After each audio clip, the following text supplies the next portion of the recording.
गाईस, good morning. आजची morning एकदम good good आहे. आणि म्यावचं काय चाललंय, सकाळ सकाळीच मस्त खेळायला लागला आणि तिला बघत होतं माझं माई, म्हणजे तिला बरं वाटत होतं. आणि नंतर ती बघते मम्मा उठले तर थोडं लाड प्यार करायला आली आणि माहितीये माईला बघून एवढी खुशी झालेली की म्याव असं काय खेळते आणि ती तिलाच बघत होती. असं होतं. मम्मीकडची मॉर्निंग एकदम गुड गुड होती, आरामात होता, नो टेन्शन. हर्ष चालू होतं, जत्रेमधून खेळणे आली त्याच्यासोबतच खेळत होतं. नंतर मी पटकन रेडी होते थोडं आणि नंतर मार्केटला जाते, कारण की आज मम्मी बोली घरी तूच आहे तर तूच जरा काय जेवण बनवून घे. तर मी विचार केला चला आज जरा स्पेशल बनवूया, म्हणजे मार्केटला जाऊया, मच्छी मार्केटमध्ये. तर माईला घेऊन गेलेली, टोपी वगैरे घालून, ऊन भरपूर आहे. मच्छी मार्केटमध्ये जात होतं, जास्त कोणी मच्छी मार्केटमध्ये नव्हतं, दोनच मावश्या बसलेल्या. ते एका मावशीकडे जाऊन विचारते काय मच्छी, तर मच्छीचं थोडंफार पण नॉलेज मला माहिती नाही.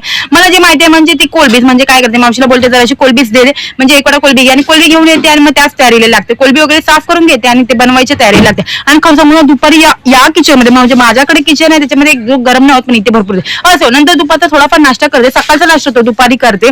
नंतर मी जाते, मला इम्पॉर्टंट काम करायचं होतं. मम्मीकडे आल्या माझं हेच इम्पॉर्टंट काम असते, कारण की नवऱ्याकडे हाय पण नाही, आणि त्याला बोललं ना मला पार्लर मध्ये जायचं आहे तर त्याची बीपी हाय होते. असं नंतर पार्लरला जाते, हर्षला घेऊन जाते, माईला तिच्या मावशीकडे देते. आणि बापरे, आयब्रो मध्ये एवढी ग्रोथ झालेली, एवढी माझी आयब्रो दुखत होते, बापरे बाप. आणि ही भूत बघा, भूताडी बसलेली समोरच, पण तिला वाटत होती कुठली मोठी खूपसूरत आहे. असं तिला बघून तर हर्षला जरा पण नाही भीती वाटली, एकदम कार्टून दिसत होती. असं माझं तर आयब्रो वगैरे सर्व झालं, जे मला करायचं होतं झालं. मी एकदा चेक करत होती बाबा सर्व नीट केलंय का नाही बरोबर, की 4-5 महिन्यानंतर करतो. तर असा पार्लरमध्ये व्हिडिओ गेला आजचा. तर चला जाऊया